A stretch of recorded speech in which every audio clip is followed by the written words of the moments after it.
Saetas de Fuego, bueno, pues nos alegra mucho hoy volverlos a tener en nuestra reunión de jóvenes. Pues hemos tenido algunas dificultades en los fines de semana pasados con el tema de las transmisiones, de la red, pero bueno, estamos tratando de hacer lo mejor posible, pues para poder llevarles un mensaje. Los extrañamos mucho, nos hace mucha falta pues verlos, estar con ustedes. Y pues quiero empezar a saludar acá a los chicos que se van conectando, a Juandi, bendiciones Juanito, a Vanessa Pérez, a Wilmar, a Sandrita, a Blanquis, a Sarita, a Brenda, a mi esposa, a Juancho Torres y a todos los que se están conectando en este momento. Pues me alegra mucho verlos, me alegra mucho que nos podamos conectar por este medio. Me alegra saber que han destinado este tiempo para Dios, que han destinado este tiempo para aprender más de la palabra de Dios. Y yo quiero que ahí vayan reportándose con una manito arriba, porque no los puedo ver a todos conectados. Ya veo a Johncito, bendiciones, nos alegra saludarte. Ya cada uno de los jóvenes que se van conectando, para que se puedan ir reportando ahí con una manito arriba en los comentarios, ¿vale? Bueno, pues yo creo que este tiempo pues ha sido un tiempo de mucha bendición. Vemos que las cosas pues muchas veces no salen como esperamos, pero sabemos que Dios tiene propósitos aún más grandes con nosotros y con nuestra vida.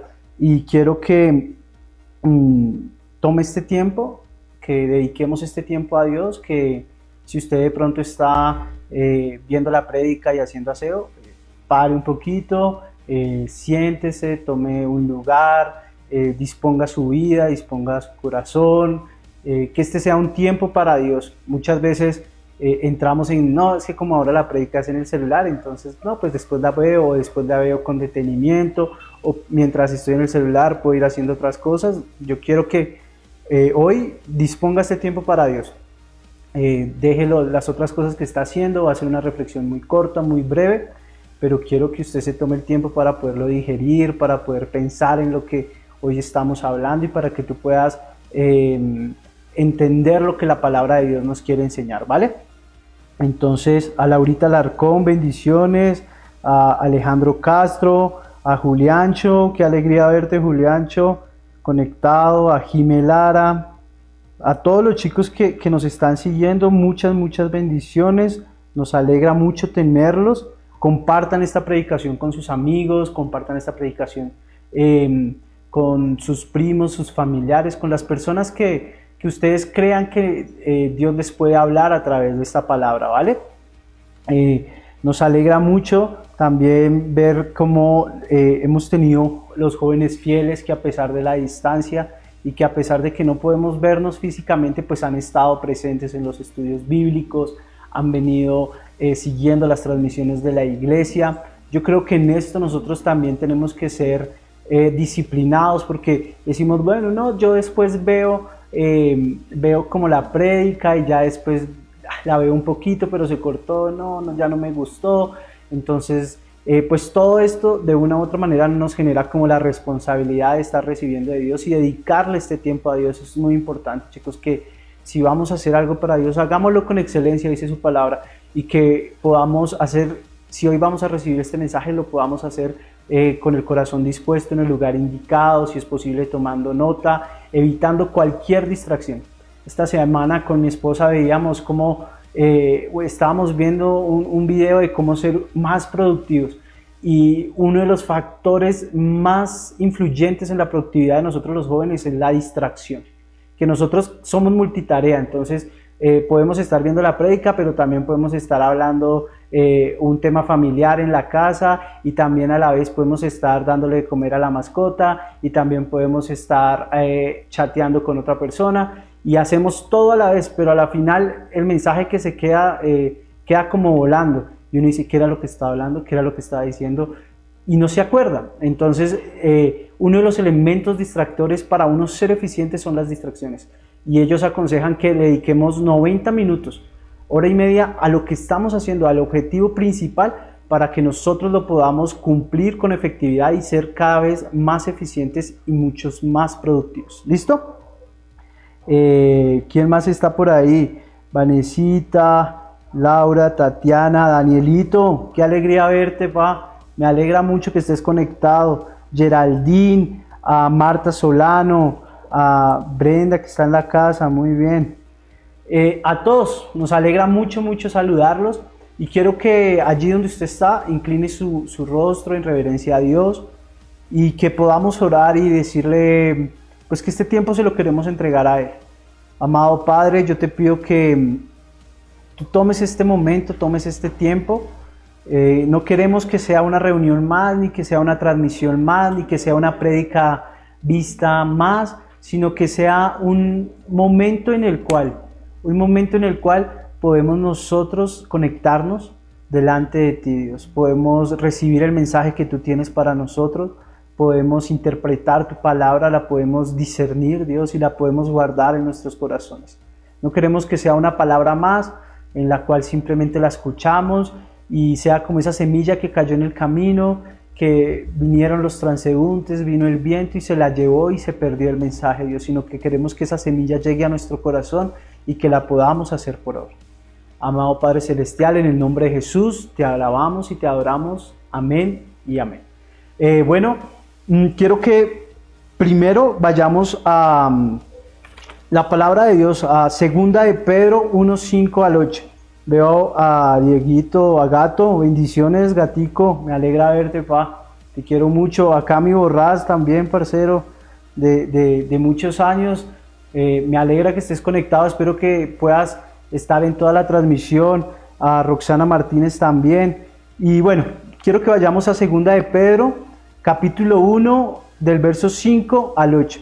Y si usted quiere colocarle de pronto un nombre a esta predicación, se llama Mejora tu vida.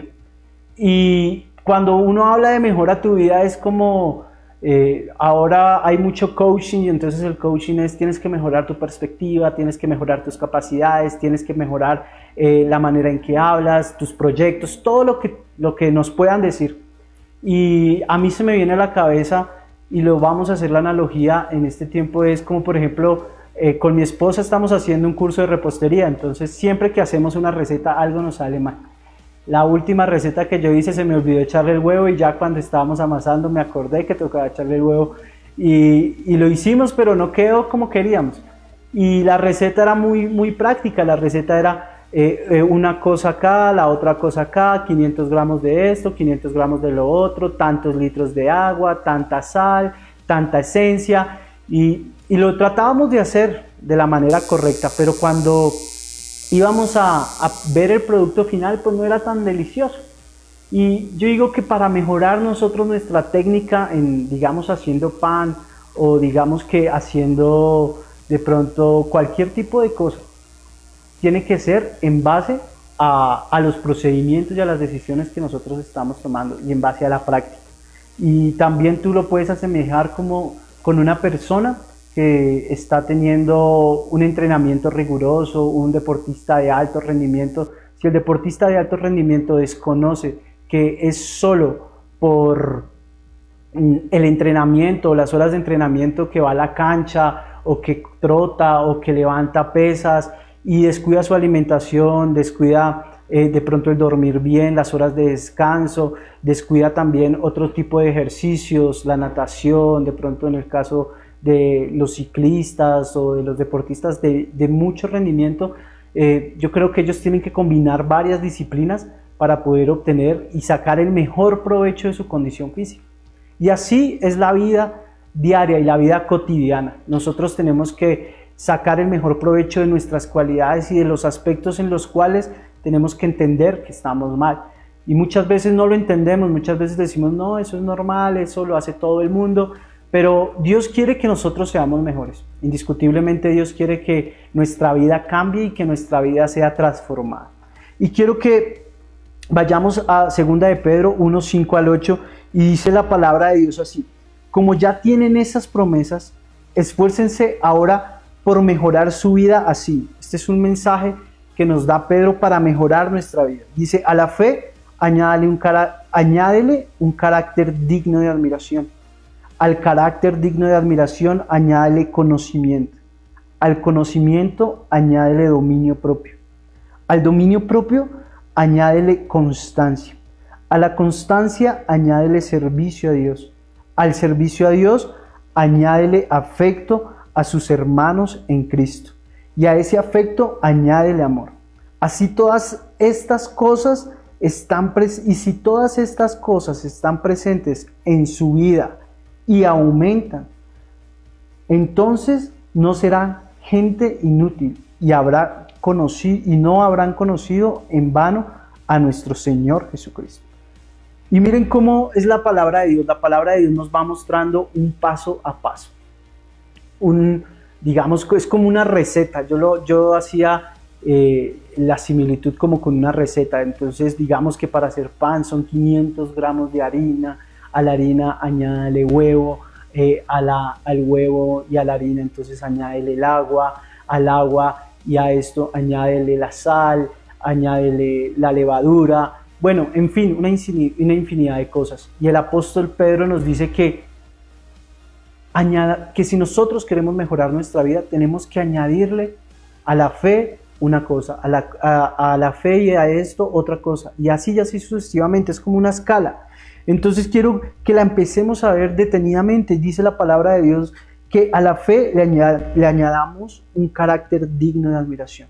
Y ustedes sabían que el carácter como tal es una construcción que se da a través del tiempo. No es una construcción que se da simplemente yo soy de carácter fuerte y ya no.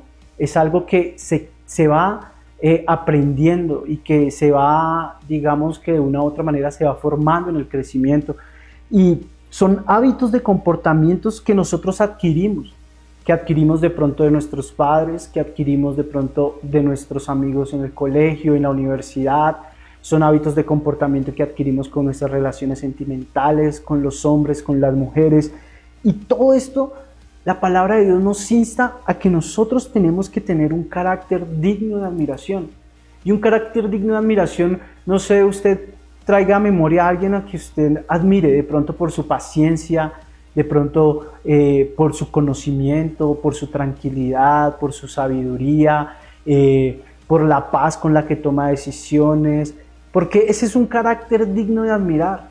Hay personas que de pronto el niño se cayó y entonces el niño se cayó y se raspó y no, el niño se murió, no, mírelo, me toca llevármelo para urgencias ya, se me va a desangrar y eso es una pelea absurda.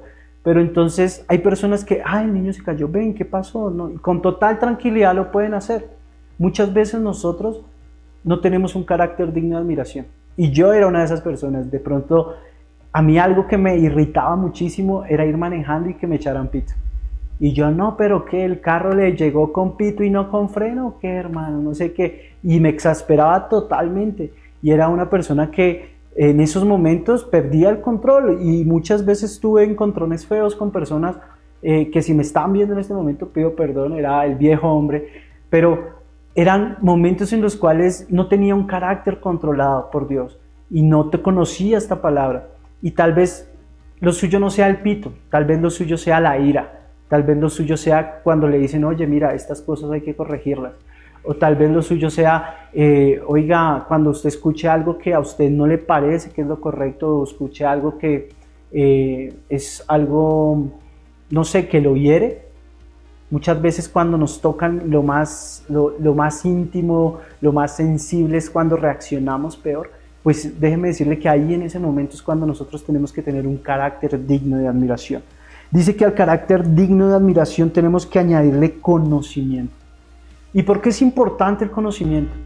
La palabra de Dios nos habla que el conocimiento es demasiado importante. ¿Por qué? Porque a través del conocimiento nosotros entendemos en qué estamos bien o en qué estamos mal. Algo que yo desconocía antes de conocer a Dios era de pronto, no, para mí el salir con mis amigos, el durar hasta la madrugada, eso no es malo.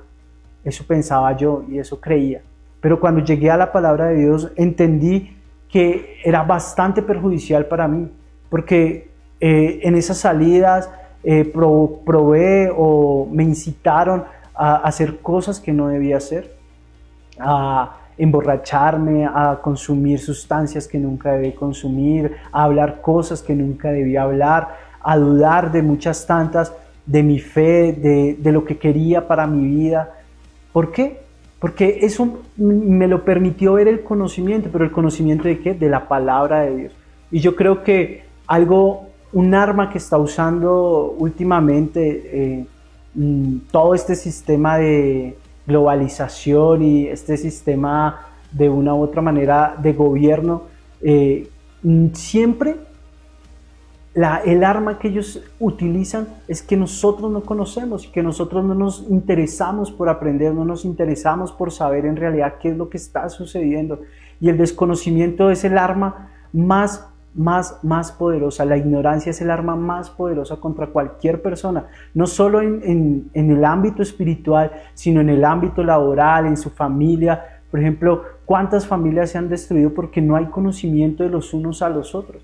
No se sabe qué están haciendo los hijos, no se sabe qué está haciendo la pareja, no se sabe qué está haciendo el esposo, qué está haciendo la esposa, y simplemente decimos, pues él mirará qué hace, él mirará cómo lo hace, pero el conocimiento es muy importante, y más el conocimiento de la palabra de Dios. Y yo quiero que vayamos a Romanos 3:20.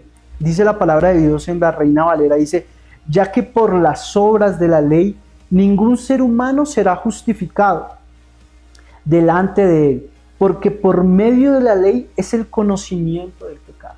Aquí el apóstol Pablo, cuando le escribe esta carta a los romanos, nos hace ver que el desconocimiento de la ley, ¿de qué ley habla? Habla de la ley de Moisés, de los primeros 5 libros de la Biblia. Cuando nosotros desconocemos estos primeros 5 libros de la Biblia, pues nos es difícil entender en qué hemos fallado y en qué no. Recuerden que allí están consignados los 10 mandamientos y allí hay una serie de mandamientos de Dios hacia nosotros, que no es como el mandato de que lo hace porque yo digo y ya no, sino que son esas reglas de protección que Dios ha instaurado para guardar y salvar nuestra vida. Por eso es tan importante el conocimiento, y Pablo lo reconoce y le da esa palabra a la iglesia de Roma. Tercero, dice que al conocimiento tenemos que añadirle dominio propio. ¿Y qué es el dominio propio? Yo quiero que usted piense en el dominio propio. ¿Usted ha perdido el dominio de su vida? ¿Ha perdido el control de su vida? ¿Ha perdido el control de pronto de situaciones? Y a eso hace referencia al dominio propio. Y es que el dominio propio es la capacidad que nos permite controlarnos. Es que nos permite manejar nuestras emociones y no que nuestras emociones manejen nuestra vida. Porque la mayor cantidad de errores que cometemos es cuando tomamos decisiones por emoción. Muchas veces nosotros decimos, ay, pues es que en mi casa me tienen harto, en mi casa todo me prohíben, en mi casa es una echadera de vaina por todo, pues ¿saben qué? Pues me voy. Y usted lo toma esa decisión en caliente y sale y se va, y se encuentra con una vida donde no está la comida servida, donde no siempre hay alimento, donde afuera, si tú en tu casa vives injusticia, pues afuera la vives aún peor. Y todo esto te hace pensar en qué momento yo salí de mi casa, en qué momento yo tomé esa decisión apresurada, o en qué momento yo dije, no, pues yo asumo las consecuencias de mis actos, porque muchas veces esas emociones nos juegan una mala pasada, y por emociones muchos hombres se han suicidado, de pronto por una emoción negativa frente a una relación sentimental, o muchas mujeres, esa relación tóxica. Yo creo que todos la hemos tenido, pues si se va me mato, me muero, me corto las venas. Y cuando pequeños, si no nos daban lo que queríamos, nos azotábamos contra el piso y nos dábamos duros porque simplemente actuábamos ¿en qué? En las emociones. Pero la palabra de Dios nos llama a que nosotros debemos de tener dominio propio. Y mire cómo el libro de los Proverbios, en el capítulo 25, en el verso 28, dice que habla sobre el dominio propio. Dice la palabra de Dios así: la palabra que una persona sin dominio propio es como una ciudad con las murallas destruidas. El dominio propio viene a ser un fruto del espíritu. La palabra que una persona sin dominio propio es como una ciudad con las murallas destruidas. Y mire, o sea, el dominio propio es esa fortaleza, es eso que nos hace únicos, es eso que nos mantiene en pie. ¿qué es lo que hacían las murallas en las ciudades antiguas? Las defendían, las cubrían, las mantenían de pie, daban un cerco en el cual ellas se podían mover y en el cual ellas podían hacerlo con total libertad. Pero muchas veces cuando nosotros no controlamos nuestras emociones, somos blanco perfecto para que las personas nos insulten, para que perdamos la batalla contra de pronto algún tipo de tentación, algún tipo de vicio, algún tipo de decisiones que tomamos nosotros muchas veces. ¿Por qué? Porque no hemos tenido el dominio propio y nuestras emociones aún nos controlan. Quiero que vayamos también al siguiente paso, y el siguiente paso en la receta que Pedro nos da es la constancia. ¿Y qué es la constancia? No es nada más que una voluntad inquebrantable y continuada. Y es que la constancia es ese factor que todos debemos tener. Si queremos sacar algo bien delante de Dios, y no solo delante de Dios, sino en nuestra vida laboral, en nuestra vida profesional, en nuestras relaciones personales, en alguna disciplina que tengamos, es la constancia, y es lo más importante. ¿Por qué? Porque la constancia es esa voluntad inquebrantable, es esa fuerza en la cual nosotros no queremos renunciar. Es ese objetivo en el cual nosotros decimos, vamos adelante, ese objetivo que lleguen las dificultades, que lleguen, persisten y se levantan y continuamos, aun cuando estamos en panoramas desoladores, aun cuando estamos en cosas que uno dice es imposible, pero la constancia es muy importante.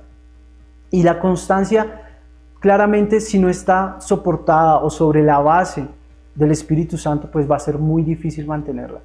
Porque nosotros como seres humanos siempre nos vamos a desanimar. Es muy sencillo y es muy fácil desanimarse cuando las cosas no van bien.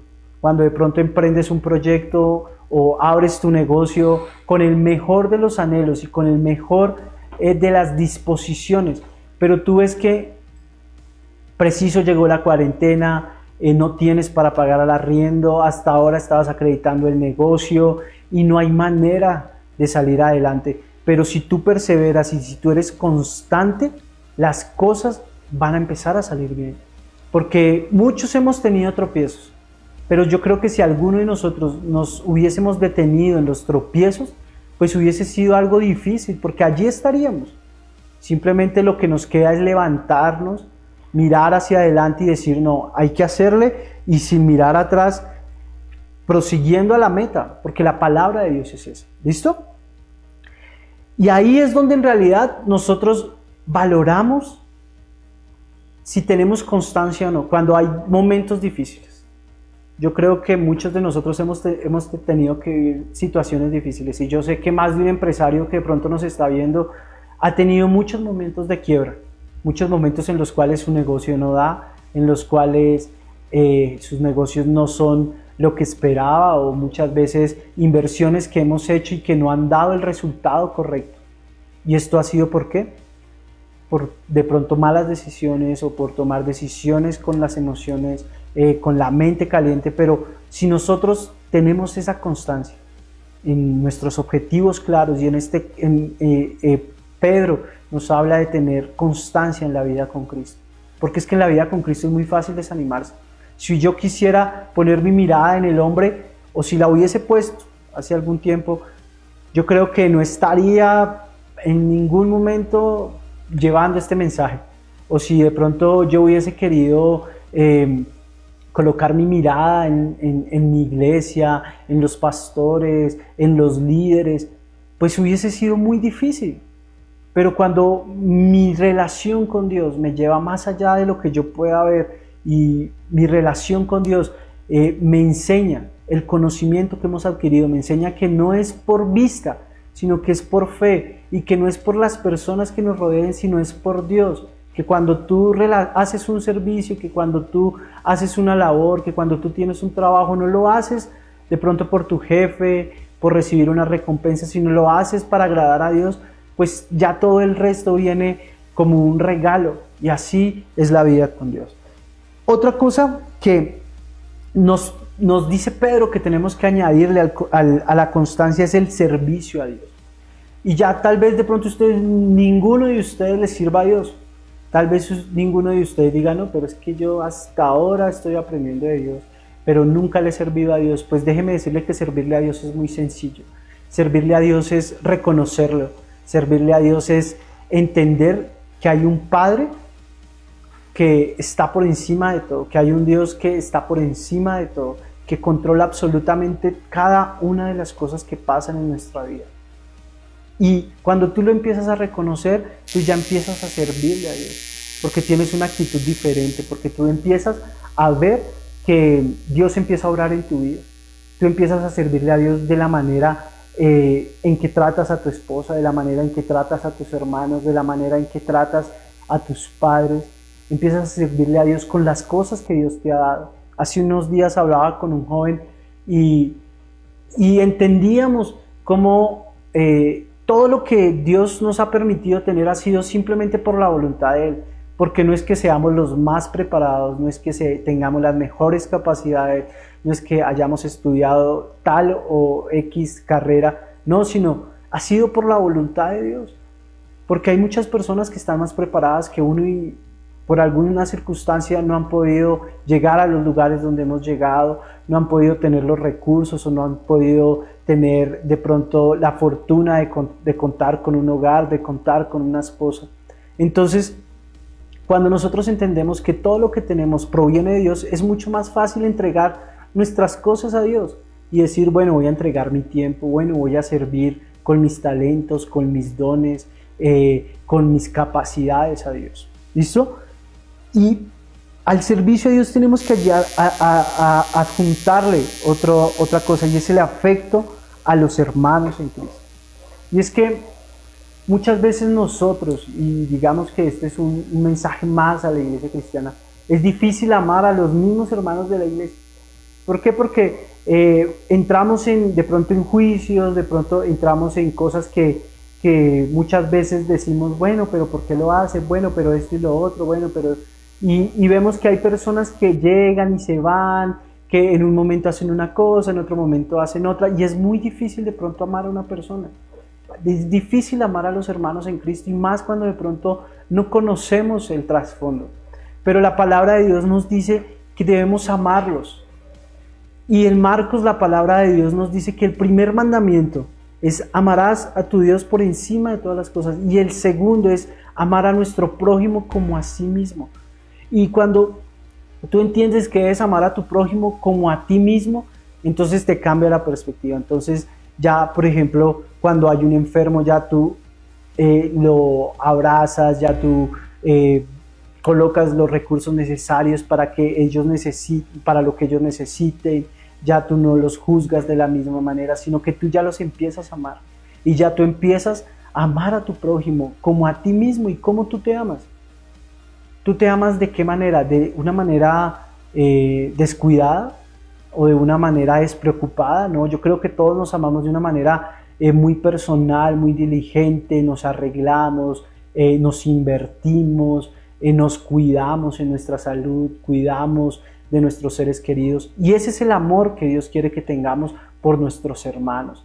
De pronto, yo sé que todas las familias son muy complicadas, hay ocasiones o situaciones que hay rivalidades, que hay situaciones difíciles, pero Dios nos llama a amarnos, a que bajemos el orgullo, a que podamos responder de la manera adecuada, amar a nuestros seres queridos, amar a nuestros padres, amar incluso a esas personas que en algún momento prometieron y nunca cumplieron, a ese padre ausente, a esa madre de pronto que también abandonó el hogar. Dios nos llama a que nos amemos los unos a los otros, sin distingo de raza, de posición social, de pensamiento político, porque muchas veces entramos en eso y el mundo nos lleva a eso.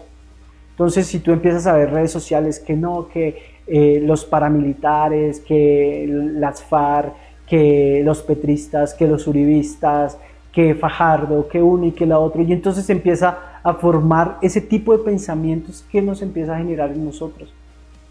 El crear desconfianza, el crear barreras con las personas que antes amábamos, y Dios nos dice que sin importar ese tipo de cosas nos amemos los unos a los otros. Y por último, pero no menos importante, es el amor. Dice, finalizando el verso, que todo esto tiene que añadirle amor. ¿Y por qué es tan importante el amor? Porque el amor es ese sello de Dios, es ese sello con el cual Él nos lavó a todos nosotros. La mayor muestra de amor ha sido el sacrificio que Él hizo por nuestra vida. Y la mayor muestra de amor que de pronto nosotros reconocemos de nuestra madre o nuestros padres es el sacrificio que han tenido por nosotros. Yo sé que muchos de nosotros hemos venido por la gracia de Dios subiendo, ¿sí me entiendes? Entonces hemos venido ampliando como nuestros conocimientos. Antes no había posibilidades de pronto de tener un título, entonces hemos venido creciendo en el ambiente profesional, hemos venido creciendo en el ambiente financiero, hemos venido creciendo en el ambiente espiritual. Pero todo esto es ¿por qué? Porque ha habido un sacrificio, tal vez no tuyo, o sí, tal vez muchas veces lo hemos hecho nosotros, muchas veces hemos tenido que aguantar hambre, muchas veces hemos tenido que aguantar malos tratos, humillaciones, pero ha habido un sacrificio, y un sacrificio de pronto de nuestros padres, y que nuestros padres han tenido que dejar de comer, dejar de vestir, dejar de hacer muchas cosas por darnos a nosotros y por darnos un futuro mejor. Y ese es el amor de nuestros padres, pero hay un amor mayor, y ese fue el amor de Jesús, que dio su vida por nosotros. Y yo creo que cuando una persona da la vida por la otra, es la mayor muestra de sacrificio y de abnegación, y ese es el amor de Dios.